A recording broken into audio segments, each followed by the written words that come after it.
Good evening, ladies and gentlemen. Welcome to Atlantic Bushcraft Adventures. Tonight we're on episode 290, and we are talking a little bit about clothing in the woods. What's our favorite? What do we look for? What do we avoid? What do we suggest?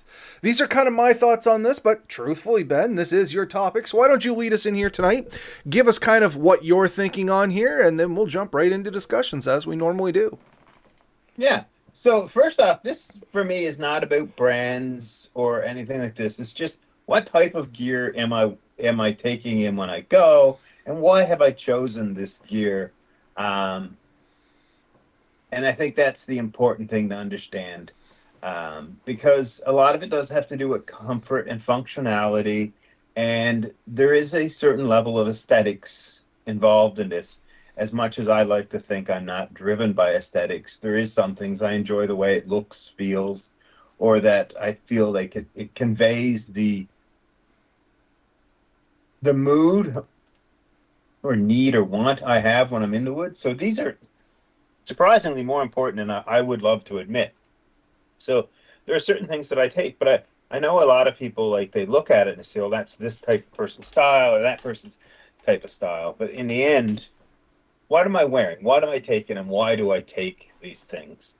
Um, and so that was kind of the thought process behind it. And if anyone tracks with that, then great. If not, then I'm sorry I didn't convey it the way I'd planned to. Uh, so, and I think there's a lot of stuff that me and Robert will agree on, that we wear similar type clothing. I mean, there may be a few areas that we kind of deviate a bit, and that's okay. I don't think, there's a fully right or wrong answer. And there are people who would definitely tell you, "Oh, you should not wear this in the woods. It's dangerous. It's all these things." And I'm going to tell you that, for example, jeans. Some people throw jeans. "Oh, don't wear jeans in the woods. It's horrible." My father, who spent many a day in the woods, both cutting wood and as a hunting guide, and many other, hunting himself and just enjoying it. I've rarely seen him in anything but a pair of jeans. And Pair I'm of with jeans, you. I've seen lots of people exist in the woods very successfully in jeans. I don't got a whole lot bad to say about them. It's not my cup of tea, openly admit. I'm just not a jean person in general. I like pants, and by pants I mean just not jeans. You know what I mean? And I've worn them. yeah, I have the odd pair. I'm just not a jeans kind of person. yeah. I wear jeans. I love jeans. I have a lot of jeans. I have a lot of not jeans. I have a variety of clothing, and there are certain things though I do try to wear, and certain things that now I'm looking for, like features that I've seen in clothing, and I'm like, man, I like that. It really works. Um, but first and foremost, before we get anywhere, I'm going to say you have to wear the clothes that you're comfortable in. If you wear clothes that doesn't fit quite right or isn't comfortable for you, it's going to agitate you. It's going to be frustrating for you, and you're not going to enjoy it. So if somebody says, "Oh, you have to wear such and such," and then you put it on and it's not working for you, don't. It's honestly, it's going to annoy you more than anything, and that in itself has a level of danger. That being said, uh, best way to start this, do you want to start like feet up? Sure. Let's start feet up. That actually makes a logical kind of sense. Odd for us. So, straight up, I'm going to say generally for me, there's the two types. The last trip I did, I'll tell you what I took. I took a good pair of um, high ankle, so like ankle supporting hiking boots, and I took a pair of I'll give you the brand of these. I think they're Columbia Drain Makers, Mm-hmm. and they are designed for walking water. There's holes through at the bottom, and it drains all the water out, and it allows your feet to. I'm not going to say stay dry, but be less wet. There won't be puddles built up. You'll still be damp. And if I'm in a canoe or a kayak, I often wear that. I've also wore Crocs in those because I'm not walking. I just want something that dries quickly and protects my feet from sharp rocks and stuff in on the ground when I'm getting in and out. And I'm okay with the fact they offer limited traction uh, for what I'm doing. I'm just aware of that. But for me, I think the main thing, if I'm walking, hiking, I like a high ankle boot, like something that covers my ankle, lace up, generally leather, waterproof with really good traction. So For that, I'm looking for something with a decent sole and it's comfortable. And other than that, I'm not set on brand. I'm not set on anything, but like a good solid hiking boot that fits comfortably is my favorite thing to go into the woods with. Absolutely, and I'm much the same. I do enjoy a good pair of boots that at least cover the ankle to give a little bit of ankle support. And what we mean by ankle support, folks, is if you are walking on even grounds and your ankle goes to roll, there's a big difference between you tweaking your ankle, which is just kind of like, that sucked, and you can walk it off, quote unquote here. We're not, you know what I mean? Or rolling your ankle, potentially with sneakers or something like that, where there is no actual stability in there, keeping the joint at least somewhat enforced. And that can really end your day. Now, a couple things to think about with boots, because I wear steel toes, and I'm going to pick on steel toes for a minute. I like the steel toes.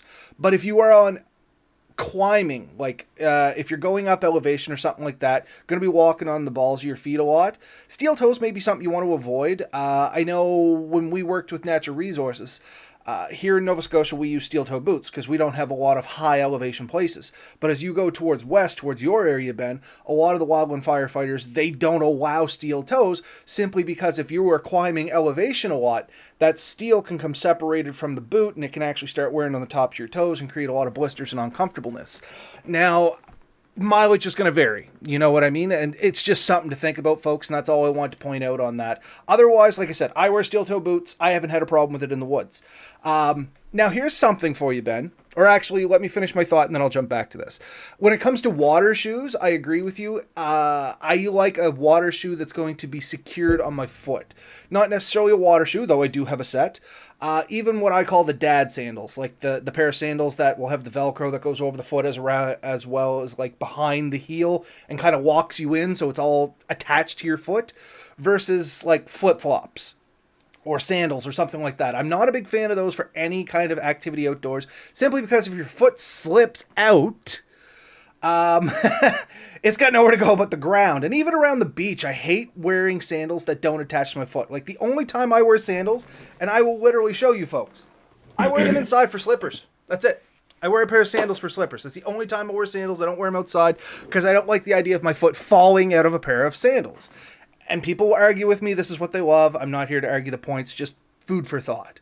Now, what I was going to say, Ben, is what is your thoughts on rubber boots or Dunlops or things like that? Because I know that is a topic of contention for people, and I'm not saying I'm for or against, just your thoughts and things to think about.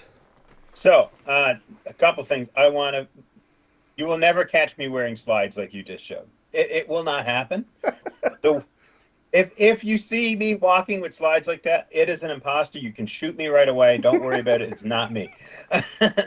There are a couple of pairs of sandals I have worn, and usually they have a fair amount of buckles and stuff. I like a secure footing, and I do not tend to like flip-flops. I do not like slides. Sandals, if not my favorite thing. You'll also rarely ever see me wear shorts, by the way, but that's getting ahead of us. Rubber boots. I did a trip a few years ago with Steve and Chris, and we went and Sean White or Sean Hill, and we went quite a ways back. And I wore rubber boots. It was late fall. It was cold. I knew it was going to get wet. I didn't want to wear draining boots. Like I wanted something that was going to keep my feet dry. I knew it was going to be hard. I wore rubber boots. They made fun of me. I absolutely love a good pair of rubber boots. Fit is king with a pair of rubber boots. You don't want them too loose; they're going to flop around. You'll be chafed to hell. They can't be too tight; they will literally cut. They will tear the hair off your legs. They will injure you. It has to fit well. Insulated boots in the winter, rubber boots. That was what I wore most of my growing up, and I can tell you, like, it's not bad. You can travel a long way with that. I deliver flyers with that. I walk hundreds of miles in rubber boots, and I think it does take some getting used to. If you're not used to rubber boots, with any good boot though, if you're not used to it, don't start a 20-kilometer per day or 30-kilometer per day hike on new boots that you've never wore. Get a pair of boots that you've broken in that you're used to. And in the same side, once a boot starts to wear, keep an eye on that. At some point, you are going to have to get rid of it. And so if it starts to break down, if it's starting to fail, get rid of it while it's still good, because if you push it too far, you could end up in a position where the boot will not get you out. It'll fail. I've seen soles come off. I've seen eyelets pull out. I've seen them they completely separate. Most boots are now glued together. They're not stitched or sewed. So there's no mechanical connection in that way.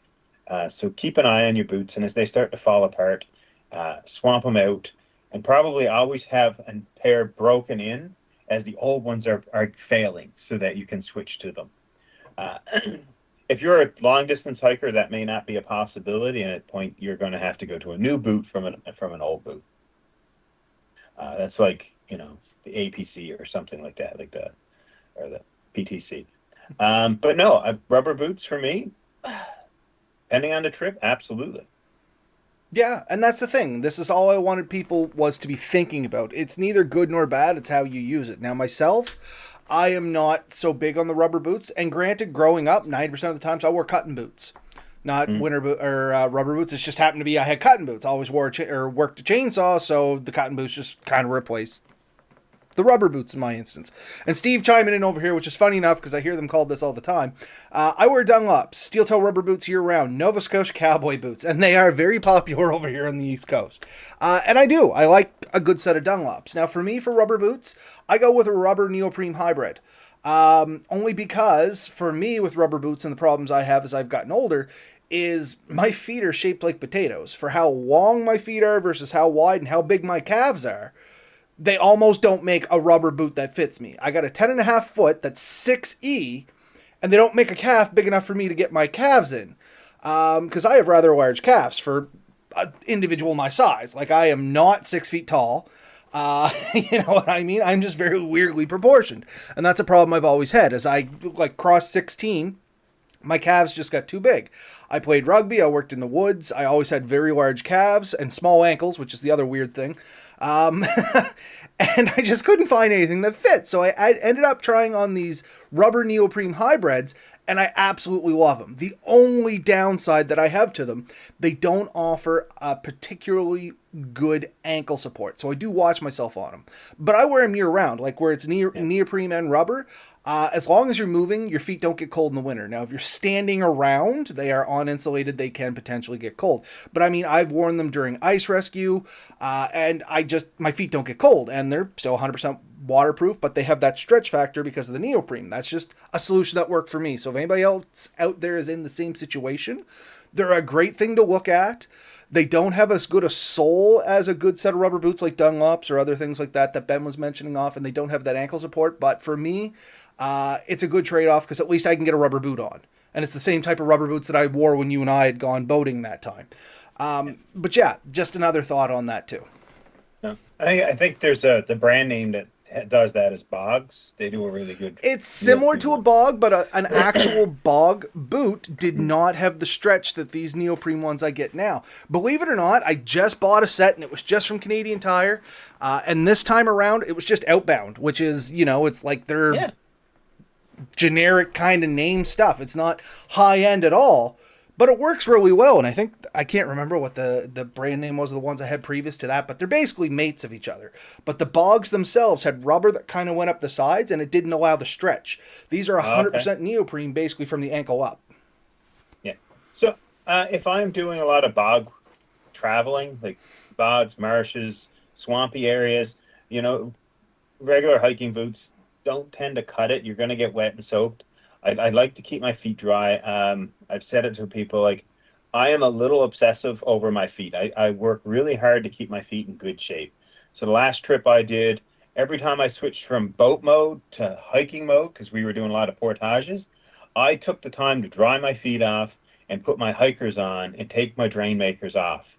And that was really important. And something else I had gotten, I found this, and this is I got it at Mech, but it's a waterproof sock, and I'm levering out of the boots in case anyone's It's time to move on anyway. We're 14 minutes into boots.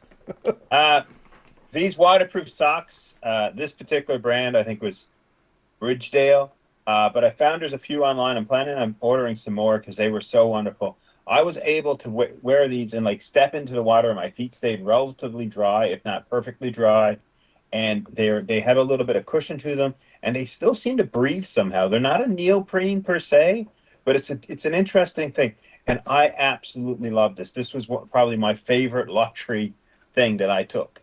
Um, if you just look at your sports socks, you're very likely to get chafed through sports socks, like your cotton standard socks.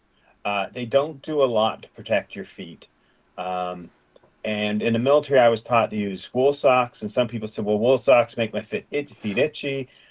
They're uncomfortable." So some people wore cotton socks underneath them and then wore them. But the wool allows a little bit more movement between your shoes without chafing your body. So your ankles, your the back of your heel, and even the tops of your feet are much less likely to be chafed with some thicker socks. Wool does that, but some of these other brands, like other thicker warm socks, will do the same thing. So a good solid pair of socks does make a big difference. In the summer, obviously, people want to stay a little bit cooler. Take a look at what options are there. I haven't found a really cooling sock yet, but I Gore-Tex would isn't rather. bad. I'm sure you've used Yeah, that in the military a little bit as Gore-Tex. yeah. Gore-Tex, yeah, Gore-Tex is good. I find Gore-Tex is not breathing. Like it's supposed to It's breathe, but supposed to be doesn't breathe. moisture wicking. Yeah, but I also find it tends to be a little stiff, plasticky. Mm, I, I could I see would that. want something between me and Gore-Tex, to be honest with you. I think it would make a great boot, or and maybe a jacket or pants. But for my feet, where it's a chafe item, I'd still want something between it. But an outside Gore-Tex sock, 100% would do a lot of what this does. But yeah, a good pair of socks, fine socks that work, something a little bit thicker. Even honestly, in the summer, I would take a thick sock that's going to protect my feet and deal with the heat. I have plenty of other skin that I can radiate heat out of. So if I have to lose heat, I will choose somewhere other than my feet if it's going to protect my feet. So And I'm that is not a so worried about it. common thing people do, and I don't mean to cut in, but just keep in mind with this. They start going with super thin socks in the summer and end up with way worse blisters and stuff because they think, oh, it's warm. Like Ben said, it's a little extra heat, sweat washes off. Blisters, Yeah. on the other hand, you got to grow that skin back. So yeah, protecting your feet absolutely important. Um, if it is get hot, there's always the opportunity to stop, take your feet out of your boots, and take the socks off and air them out when you can. In the nicer months, obviously you can even wait, like just sit them in a stream or something, let them cool and wash off. But yeah, taking care of your feet absolutely important, and that's why we spent so much time already on just boots and socks. But I don't know, do you have a preference in socks? Nah, I wear like a synthetic wool if I'm gonna be doing long hikes, and I like a longer sock. I tend to pull Yeah. my socks up past my calves simply just for tick layering, and that just makes it easier for bugs and stuff not to get up inside your pant legs and things like that. And I've even gone as far, and I've said this on the show, is I'll twist my pants around and then roll my socks up over them if I know I'm in an area that's really bad with bugs or ticks. Yes, and we've talked about that before. Since we're kind of there, I do occasionally wear gaiters, and I take gaiters. And gaiters definitely protect you against splashes and snow from getting into your boots. And it's really good to help keep ticks away from you. So if you're going in the woods, consider a gaiter. If not, exactly what you mentioned, even rolling your pants up and pulling socks over the top, it protects a bit against a lot of that stuff. The only problem is it won't protect you against moisture. So if you're in wet areas, you'll want either a higher boot or maybe the waterproof sock would be a solution, but you want something that's going to protect you. You don't want your feet getting wet. Um, yeah, so I think that covers from the ankles down really well. Yeah, more or less. So let's move from the waist and legs. Pants versus shorts, first and foremost. Let's go broad and get narrower. Pants. Specifically, why, other than personal preference? You are rarely ever going to see me in shorts. If you see me in shorts, it is really hot or I'm about to go in the water. That is it.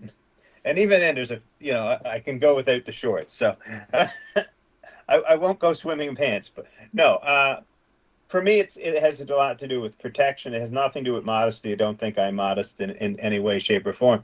I prefer a good pair of pants, a nice long pair of pants.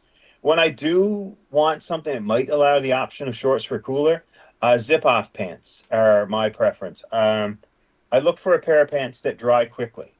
Unfortunately, I'm going to get wet. I know that it's going to happen. So I look for something that's of a material, like usually a synthetic, that won't hold moisture. It'll wick it away really quickly, and I can shed that. I also look for something with decent pockets, and I can't emphasize this enough. Pockets that are in places that are comfortable. You don't want a pocket where your knee bends. You don't want a pocket that puts something in bendable spots, or that's going to drive something into your body if you fall. So take a look at your pockets and make sure it makes a logical sense where they stuck the pockets. My biggest pet Sometimes, peeve is the cargo pockets on your legs are always too low. If yeah, you put your phone in there, it's banging off your kneecaps. If you try to bend your knee, it won't bend because the pocket's in the way. It's like they just picked the worst place to stick them there. so yeah, look around. I bought the BC clothing from Costco. They're okay.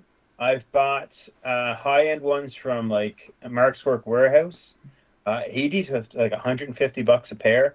Uh, Equally okay. I've gotten a Giant Tiger. They sell a version. Honest to God, probably better than the other two. The material might not be quite as good, but the placement and everything else is really good. And at like $20 a pair, I was able to go through them and not ever worry about the cost. Kicker is I can't get them here in BC. So when I go back to Nova Scotia, I look for a Giant Tiger and try to find it there. But yeah, brand not as important. Find a like that is my thing. If in the rest of the year I don't care for the zip off, that can be uncomfortable at times. But same thing. I'm looking for a material that dries quickly, is relatively thin. If I need to warm up, I'll put a pair of uh, lined underwear, long underwear, whatever you want to call it, thermal underwear on, and that'll add to the warmth. I don't worry about having a super thick pants. I'd much rather the layerability, and but it's something that protects me against small thorns, small scrapes, and stuff. Keeps insects off of me, and protects me from the wind. So for me, I'm much like yourself. I enjoy a good pair of pants if I'm out and trekking through the woods. Now, once I get to camp, I'm all for a pair of shorts. I'm a very minimalist when it comes to clothing in general when I'm camping. So a good pair of shorts and usually like one of my tank tops is all I usually run around with at base. Just because I like it. I like that connection with stuff. I like feeling the air and things like that. But if I'm going through the woods or going hiking or even walking into back to camp, good pair of pants. I like something that's a little looser fitting around my legs because I like the breathability and the little bit more flexibility it gives me. A material that I'm really fond of is ripstop. And a brand name of pants, I think it's Popper, Popper, or something like that, and 511s. They make good pants, they got good cargo pockets, they're flexible at the waist, they're made of a ripstop material, so if it does start to rip, generally it's not going to rip past one of the little squares, it's easy to sew, and it doesn't wear out fast. Honestly, I have pants that I have been wearing a shit ton, quite honestly, for like 5 years, and the stitching will wear out before the material wears out. Like the thread literally just starts to crumble away, and I have to end up running them through the sewing machine when the material is still perfectly fine. I haven't found anything that compares to them for durability wise and for my own comfort. They're thin enough that I stay nice and cool. In the winter, much like yourself, I'd have to wear long underwear or something underneath them because they are a little thinner. But they're thin enough to stay cool, they breathe, and they flow well on me, and where I'm shaped like a potato, they just work really well for me. And I use basically exclusively those. I try to go with the lighter browns, because they only make them in darker colors, it seems, like dark blue, dark brown, gray, black. So I go with the lightest brown I can get, simply so it can show bugs and stuff like that. I would really love it if they had it in like a tan color. But Yeah. as of yet, not so much. The colors are a little limited. That's the only thing on those. But even my shorts, generally what I end up doing is I'll take those pants. If one of the legs or something does tear, I cut them off, fold them back, and make those into shorts. Because they do have the cargo pockets, and I do enjoy where those ones are located. They're up a little higher on the thighs. It doesn't seem to get into my knees and stuff like that. They also have pockets on the shins, which I'm not 100% sure what they're for, but they are there. Because you can't really put anything in them, because every time you walk, it's literally smacking against your shin. So Not really sure why it's there, but for somebody that might have an interesting idea to put something there, like, I don't know, a notebook, maybe? Like a small one of those foldable ones. It's the only thing I could think put there. I never use them, but they are there. Yeah. Yeah. Yeah, I'll look into that. That's all we have to say about that. Yeah. So, belt, yes or no for you? Belt is an absolute must. 100%. And mine is generally made of leather. Specifically, because leather has a bunch of good uses. In an emergency, it can be used as a tourniquet, and not even in an emergency, just for traveling. I use my belt for stropping my knife. Quite frequently when I get to camp, I will just take the belt buckle, hook it onto a branch, pull the belt down taut, and you can rub your blade up and down that a few times, and it will polish the end up a little bit for you. I love a leather belt. I've had a lot of leather belts. I don't have like a solid leather belt anymore. I do have a couple of buckles for it, so I'll probably get another one. This is the belt I've been using for a lot. It's a nylon webbing one, and it has this double latch system on it. I like it because it's infinitely adjustable, more so than my leather belts. And it's solid. Like I don't know, you could pick a truck up with this thing.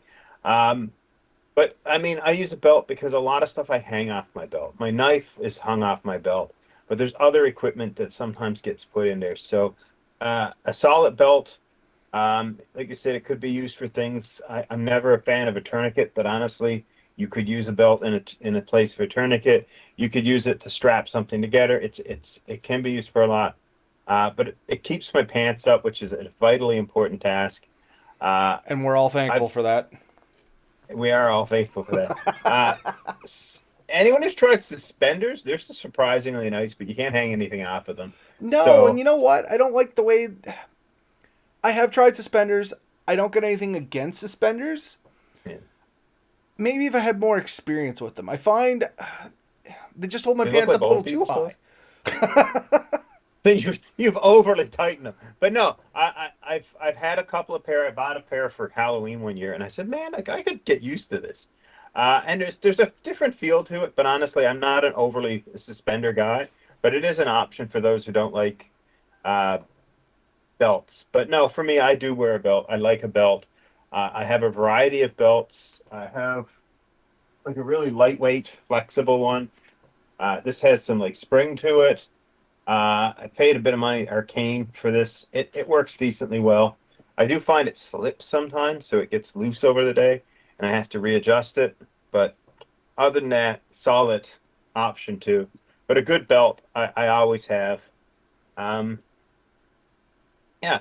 So I think we're both in agreement, though. Pants that are breathable, flexible, good.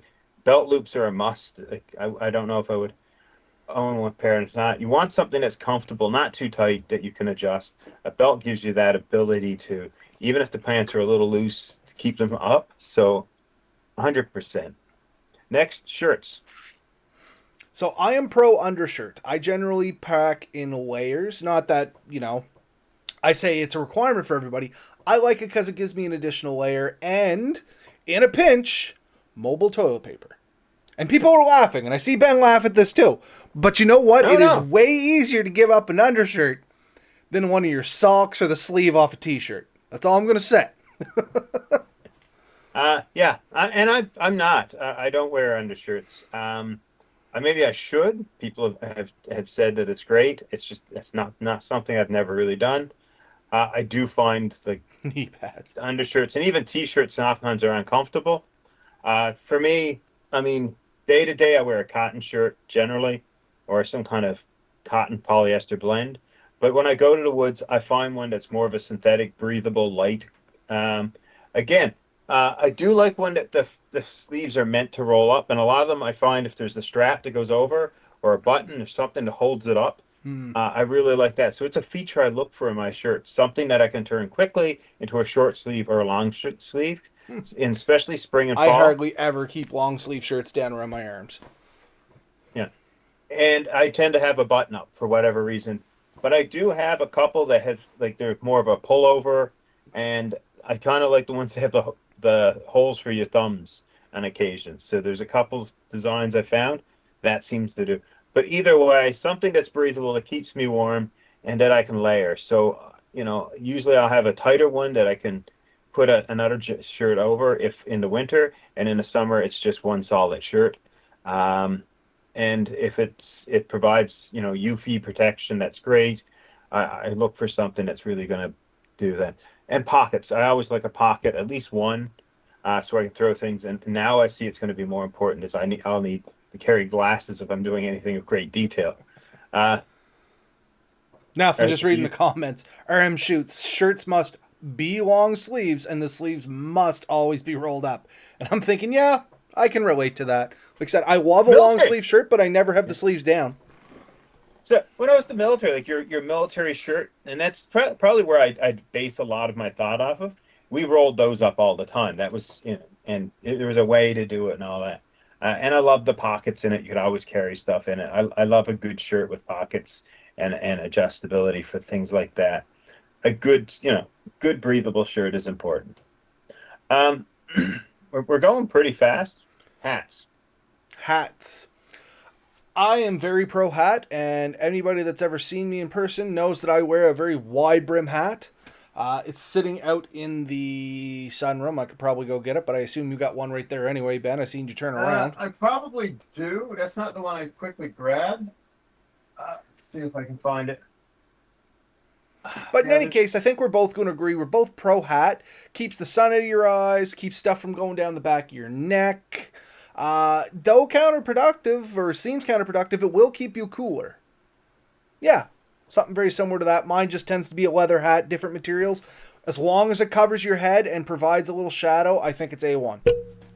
so this is a Wind River one, and it's really kind of cool because it has a no fly zone, so it has like perthrium or something in it. It keeps the flies off. Tilly hats. I have two or three Tilly hats I love. I like the strap in case they're going to blow off. I can tighten it up. Um, we for a while we had these. This I don't know if you remember these. You probably have us. Melissa has worn mine out. It was But in my this one, I backpack. She like this stole one it one because it day. literally fits in your pocket. Yeah. And I loved that hat. I won another one. If somebody leave mine alone. But anyway, she took it one day, wouldn't get back. Just straight up just said Yeah. no. It was great. But yeah, I'll wear a baseball style hat. This one here folds up, becomes absolutely nothing. For a while, we did try to sell these. There was very little interest in it. That was fine. I love mine. I still use it. And in a pinch, this will go in as my spare hat, or on a quick day hike where I'm not sure how often I'll need it. This is my choice. If I'm spending a lot of time in a boat or whatever, definitely a wide brim because you're more exposed to the sun. You get the reflection, plus you rarely have any shade. So a wide brim hat. But I think a hat is very important. It protects you from the sun. It does help you regulate your temperature. Like you said, it's actually cooling in the summer, believe it or not, because it gives you that shade. Um, yeah. Sunglasses. Very pro sunglasses. I very rarely leave the house without at least. Well, here's an idea. There's a set that I pick up off the table every morning. There's a set stored in the glasses holder in my truck, and there's a set in the cubby hole in my truck as well as in the storage of my ATV. I am always within a moment's notice of a pair of sunglasses. No, I don't have anything that cool, but okay, it's I funny know when where I they're out. found these. I found these somewhere, and I absolutely love them. Um, yeah, a good pair of sunglasses. Hard to go wrong with that. I look for a pair of polarized glasses. Polarized glasses give me a few options that are. Oh yeah, look at that. You turn it 90 degrees, I can't even see the screen. It goes black. Especially if you're on water and stuff, you can oftentimes see under the water a bit better with polarized glasses.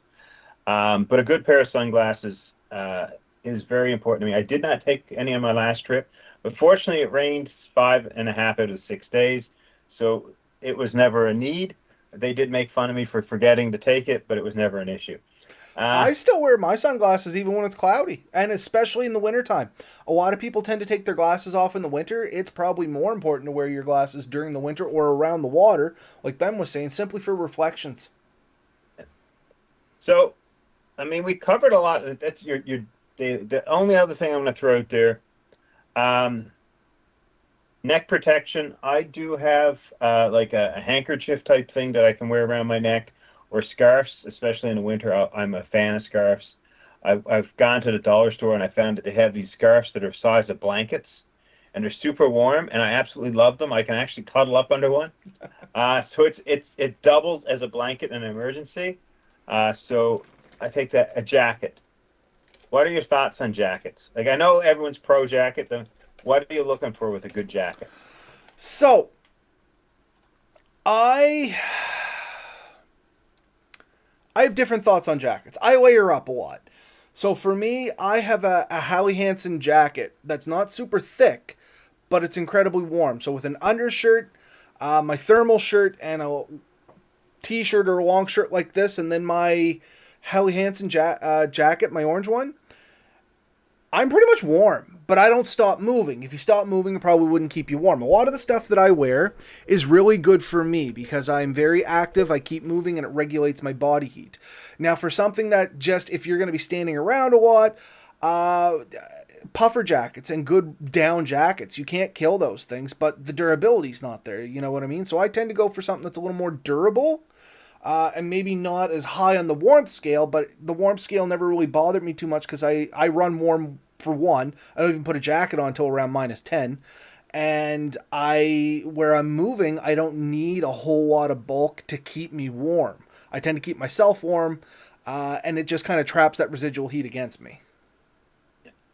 Um, for me, jacket, I think similar to what you were saying, maybe you didn't use this wording though, is very seasonal, very weather Mm. dependent.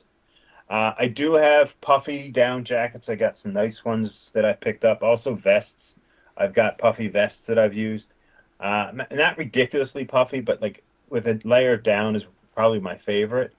I usually look for a decent waterproof jacket to have available to me that's relatively lightweight. I love the fact that down is compressible, but a good solid, sturdy jacket for spring and fall that's kind of waterproof, but not necessarily overly waterproof, um, is high up there for me.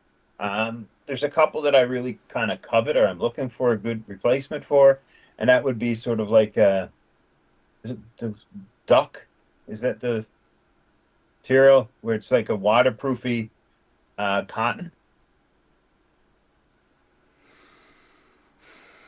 That's not the right word, is it? I can't think of the name of it off the top of my head, be honest with you. Yeah, but there is, it's almost like a jean material, like it's a I thicker know the stuff cotton, you're talking about, but I cannot think the name of it. and they're like a wax cotton type deal. A good jacket like that is a great hunting jacket, and by that I mean like it keeps you warm, it's waterproof, but not really good enough for the winter, and it gives you a bit of protection if you have to like push through some rougher terrain. And remember, if you're going through rough, tough terrain, lighter jackets do tend to get caught in thorns and stuff and get tore up. A jacket can get destroyed in a few minutes in a thorn bush. So if you're looking at doing some really tough bushwhacking, that may not be the ideal jacket for you. That takes some care and consideration. And the nice thing though with a good down jacket is you can compress it, leave it in your pack, and it's a perfect evening jacket. Like when you're sitting around a campfire, Tough stay out of Duck. the what? Tough Duck. Steve stepped in. Tough stuff. Tough Yeah. Duck. Yeah, that is a good material. So I always look for a good jacket like that. I I do find I often make them a little too short waist for me. I like a longer jacket. I like it to go at least mid thigh, like basically cover my ass when I'm walking. Hmm. Well, that If reserves a it's lot of heat, believe it or not. The longer down it goes, the more heat you're going to keep in your body. There's nothing worse than your jacket riding up and exposing the small of your back. It's a large piece of skin. You can lose a lot of yeah. heat through that. Interesting, like I've been doing like motorcycle camping. My riding gear now has switched. For years, I rode with more of the bomber style jacket, and those are very short waisted because you're meant to be sitting on the bike and it doesn't get in the way. When I went to more of an adventure style bike, those jackets were much longer and they offer a bit of insulation and stuff, and even like a padding near the back. And I really like that because it really keeps the wind and rain and stuff off of me. And I can wear that just around the camp and be comfortable. So that's a jacket that I've tended to like. I don't know if I would wear it if I wasn't biking because the armor in it is a little bit awkward from a day-to-day process. But I guess if I fell, I really enjoy it, right? So RM Shoots European military surplus is great for jackets, usually longer parka style, tough fabrics, tons of pockets, and cool camo patterns. Yeah, military Yes. surplus, it worked. You know what I mean? Why break what's not broken? The military invested into what is going to work good for the troops out there in lots of conditions. It's definitely going to convert over decent to the civilian side. Yeah.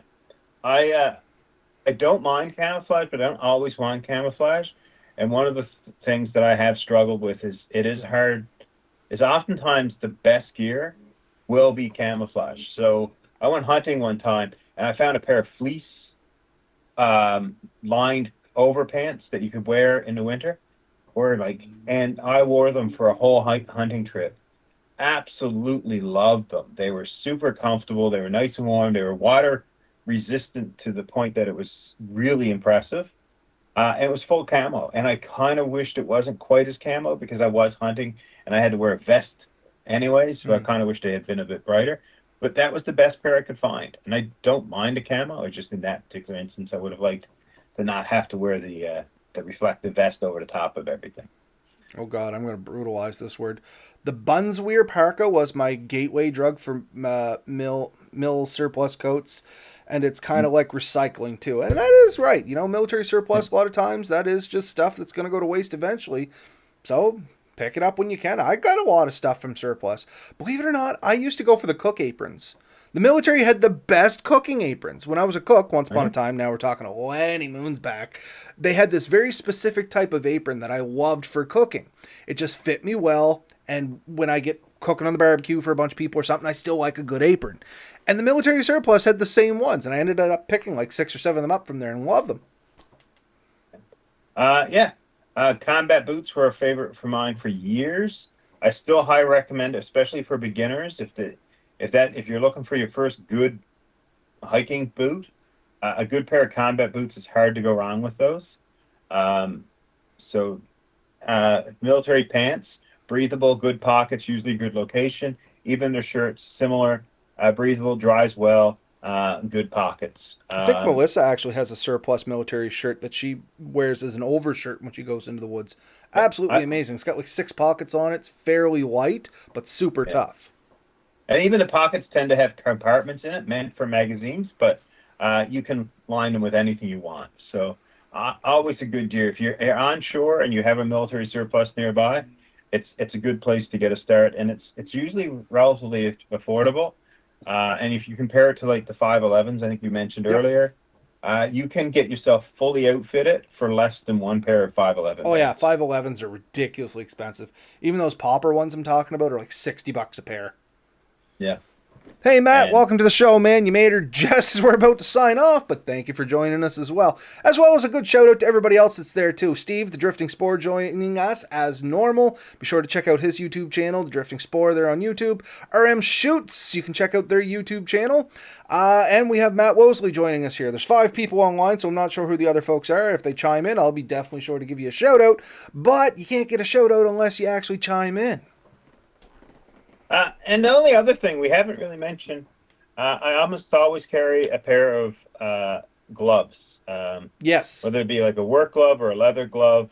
In the winter, obviously more of a winter glove. But the few times I've forgotten to take a pair of gloves, or I've been trying to light my load and they didn't make the cut, I've generally regretted not Always having them. regret it. Because if you're dragging wood, you're pulling stuff, your hands are not only going to get dirty, but a lot of the sharp things and trying to pick up boats and try to move things, a good pair of gloves protects your hand. It makes things so much easier. So those are the clothing gear that we find fairly essential.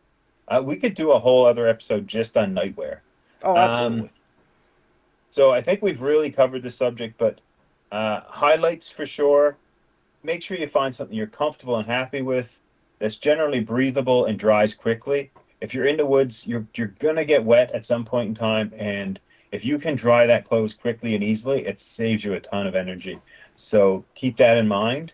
Um, and I think the only other thing we didn't talk was about was underwear, and honestly, that's a personal choice for most people. But again, same idea, something that's going to wick away the moisture and keep you dry and comfortable. Yep. And that's, I think, relevant whether you're male or female or non-specific, honestly. But I think in all what, cases, once again, just find something that's not going to chafe you. As with all yeah, clothing, excuse me, all clothing, chafing will ruin your day. yeah. Yeah. So let's wrap it up, I guess. Yep, sounds good. Seeing we've been on this for 45 minutes now, a little bit over our normal time, but I think it's an important topic. And it's been a while since we talked about anything clothing related, so I think it worked out well. Yeah. So get out there, have some fun, try some clothing options. Let us know what you carry. If there's specific brands or certain things you've come across that you really like, let us know. If you want to know more on this subject, send some questions. I mean, we could do different things. We're just not sure if the interest is there. A fashion show between me and Robert might not be the most exciting thing in the world. We But could make it let us exciting, though. I see the images just went in Ben's head, and he carefully straightened them out the other side. Keep an eye out for me and Robert's new OnlyFans page. Oh, as always, folks, get out there, have fun, be safe. If you need to get in contact with us, check out all the social medias down there, or just Google us, duck us, Yahoo, whatever your search engine happens to be nowadays. Atlantic Bushcraft Adventures, you're going to find us on many different things. Reach out to us. We will eventually get to it. Sometimes our email does get picked up by the what do they call it? The junk mail.